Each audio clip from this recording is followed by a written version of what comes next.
Timnas Malaysia kecewa berat dengan jersey Malaysia yang dianggap kuno dan tidak menarik. Bahkan asisten pelatih Indonesia Denny Lanzat mengatakan jersey Timnas Indonesia mirip seperti Real Madrid. Mari cantik bang.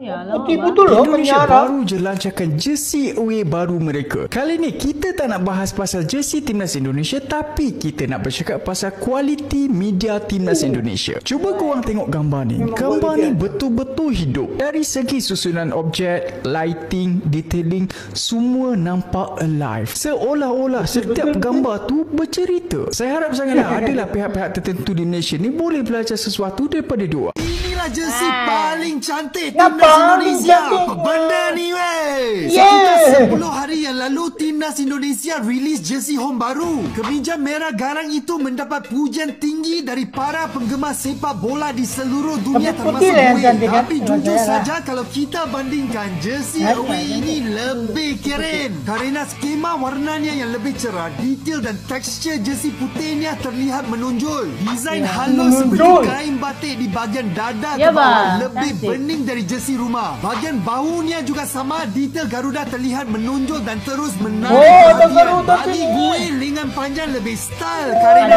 desain Garuda terlihat sampai ke pergelangan tangan. Jersey ini juga terdapat emblem baru Timnas Indonesia di dada bahagian kiri dan logo kebanggaan merah lokal S-Pro di bahagian kanan. Mantap! Yang paling special buat gue adalah desain kerannya seperti jersey hoki S. Walaupun simple tapi terlihat kelas dan balance dengan keseluruhan desain jersey. Jika rating jersey home 9/10, gue berikan jersey away ini 11/10. Menyala. 11/10 lebih daripada.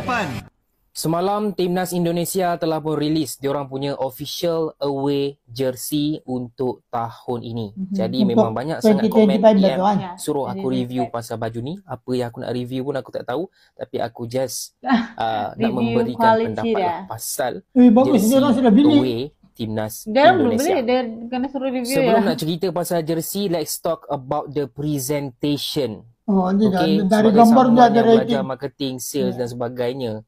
Cara mereka mempromosikan, mempamerkan baju ini dengan melakukan photoshoot dengan